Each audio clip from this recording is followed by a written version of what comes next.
Welcome back. In this lecture, we will discuss counting DFAs. Counting DFAs क्या है कि हमें कुछ कंडीशंस गिवन होगी, हमें डिसाइड करना होगा कि उस पर कितने DFAs बन सकते हैं। पहला हमें गिवन है number of two state DFAs having a designated initial state that can be constructed over a given alphabet A, B.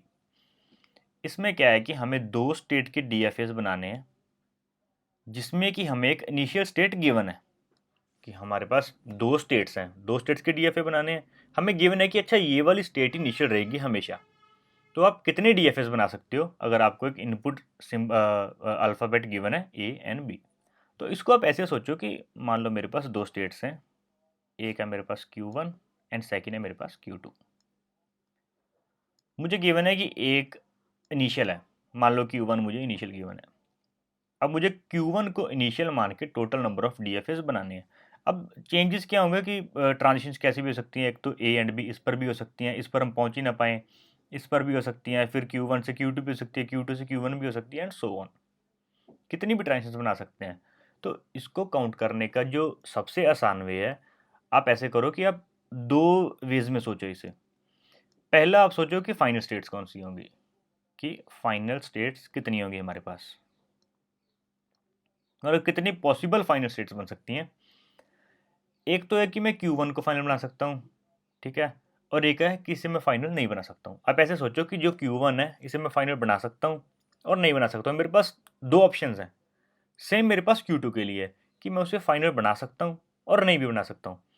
कि मेरे पास टोटल नंबर ऑफ स्टेट्स कितनी है, टोटल है 2 स्टेट्स, है ना, क्योंकि हमें दो स्टेट डीएफएस बनाने हैं और दोनों के लिए दो दो ऑप्शंस हैं कि उन्हें मैं फाइनल बना सकता हूँ या नहीं बना सकता हूँ। हो सकता है मैं दोनों में से किसी को ना फाइनल बनाऊँ, हो सकता है मैं दोनों को बना दूँ, हो सकता है सिर्फ Q1 को बनाऊँ, हो सकता है सिर्फ Q2 को बनाऊँ।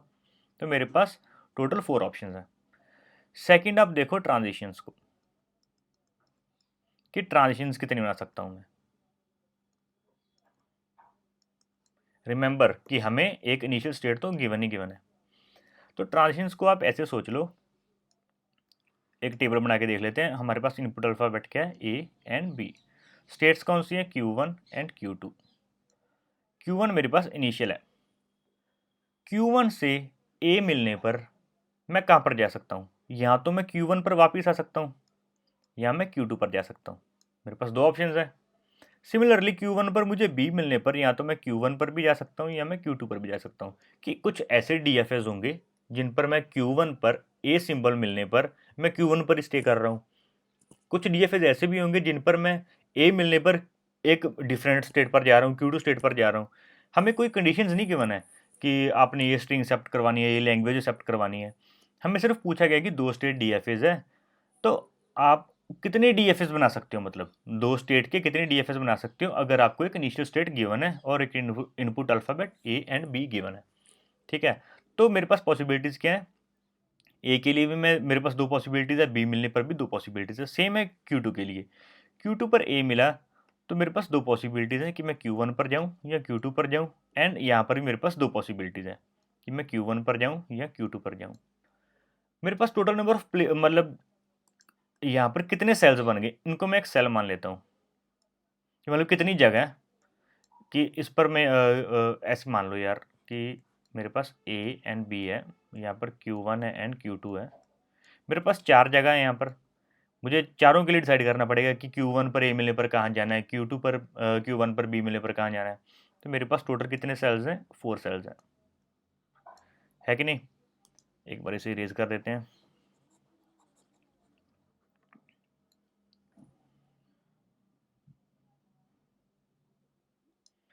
अब मेरे पास टोटल 4 सेल्स हैं और हर सेल में मेरे पास ऑप्शंस कितने हैं, दो।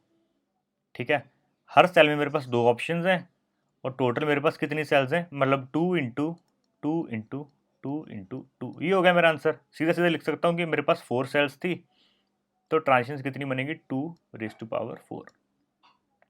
अब टोटल नंबर ऑफ डीएफएस कितने बनेंगे, इन दोनों को मल्टीप्लाई कर दो कि फाइनल स्टेट्स थी मेरे पास 2⁴ एंड ट्रांजिशंस थी मेरे पास 2⁴।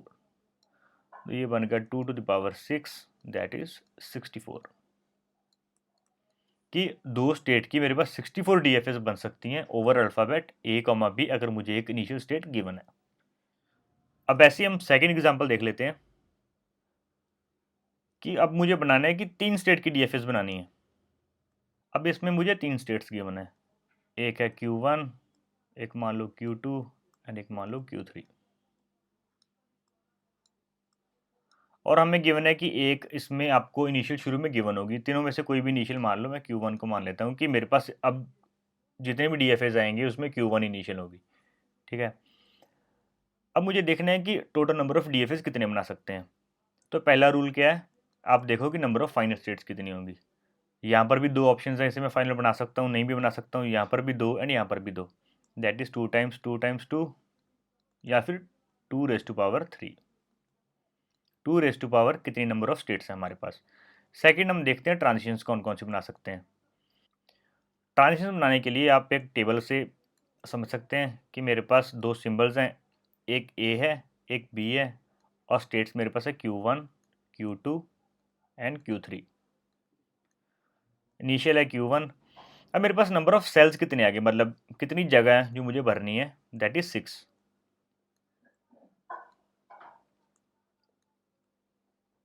ठीक है।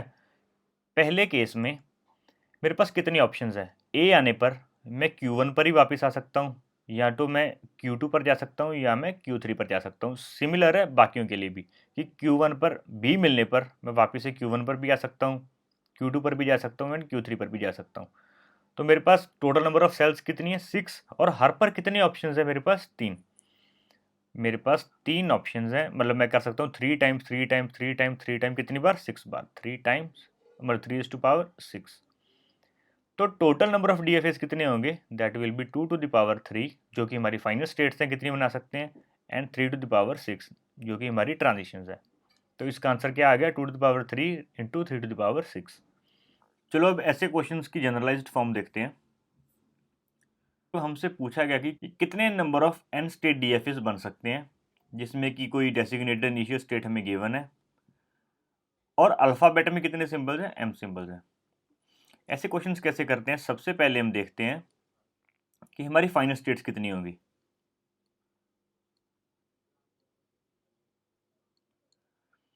ठीक है, अगर मेरे पास एन स्टेट्स हैं तो हर स्टेट या तो फाइनल होगी या नॉन फाइनल होगी। हमारे पास दो ऑप्शंस हैं, तो कितने आएंगे, 2⁻n। कितने नंबर ऑफ फाइनल स्टेट्स हो सकती हैं, 2⁻n स्टेट्स। और सेकंड में हम क्या देखते हैं, हम देखते हैं ट्रांजिशन टेबल, कि कितनी नंबर ऑफ ट्रांजिशंस बन सकती हैं। अब मेरे पास स्टेट्स हैं n, कि Q0 से लेकर Qn-1, और सिंबल्स मान लो है m, यहाँ पर मेरे पास हैं m सिंबल्स। तो यहाँ पर सेल्स कितने होंगे, वो हमें पता है कि n इंटू m होंगे सेल्स। जैसे यहाँ कि मेरे पास 3 स्टेट्स थी एंड 2 सिंबल्स थे, तो 3 टाइम्स 2 6 सेल्स आ गए थे मेरे पास। वैसे ही यहाँ पर n इंटू m, यहाँ n इंटू m सेल्स होंगे, n इंटू m सेल्स। अब Q0 से जब एक अल्फ़ाबेट इनपुट लेंगे तो नेक्स्ट स्टेट कितनी स्टेट्स पर जा सकते हैं, एन स्टेट्स पर जाएंगे, या तो वापस Q0 से पर आ सकते हैं, या Q1 पर, या फिर Qn-1। मतलब हर सेल में हमारे पास n पॉसिबिलिटीज़ हैं। तो n into n into n into n, कितनी बार, n टाइम्स m बार। तो टोटल नंबर ऑफ यहाँ पर ट्रांजिशंस कितनी होगी हमारे पास, n⁻n टाइम्स m। ये क्यों होगा, दोबारा समझो। जैसे पिछले में, अब मेरे पास हर सेल को भरने के लिए कितने पॉसिबिलिटीज़ थी, मेरे पास 3 स्टेट्स थी, तो हर सेल को भरने के लिए 3 पॉसिबिलिटीज़ हैं। ठीक है, 3 टाइम्स 3 टाइम्स 3 टाइम, कितनी बार करना है, जितने हमारे पास सेल्स होंगे। तो मैंने सीधा लिख दिया 3 टाइम्स, मतलब number of states time number of possibilities, मतलब sorry, number of states time number of cells. वैसे ही यहाँ करेंगे, नंबर ऑफ स्टेट्स कितनी है मेरे पास, n, number of states time number of cells, cells कितने हैं, n टाइम्स m। तो मेरे पास टोटल नंबर ऑफ डीएफएस कितने होंगे, 2⁻n टाइम्स n⁻m n। और ये हमें बिल्कुल भी याद नहीं रखना है ये हम कभी भी ड्राइव कर सकते हैं। ड्राइव करना ईजी है। सबसे पहले फाइनल स्टेट्स देखो। फाइनल स्टेट्स हमें पता है कि 2 ऑप्शंस होंगे हर स्टेट के पास, या फाइनल होगी या नॉन फाइनल होगी। उसके बाद नंबर ऑफ ट्रांजिशंस देखो कि सीधा लिख सकते हो आप कि number of states raise to power number of possibilities of cells, कि यहाँ पर सेल्स कितने हो सकते हैं। अब नेक्स्ट वीडियो में हम ऐसे ही कुछ 2-3 एग्जांपल्स करके देखते हैं। Thank you.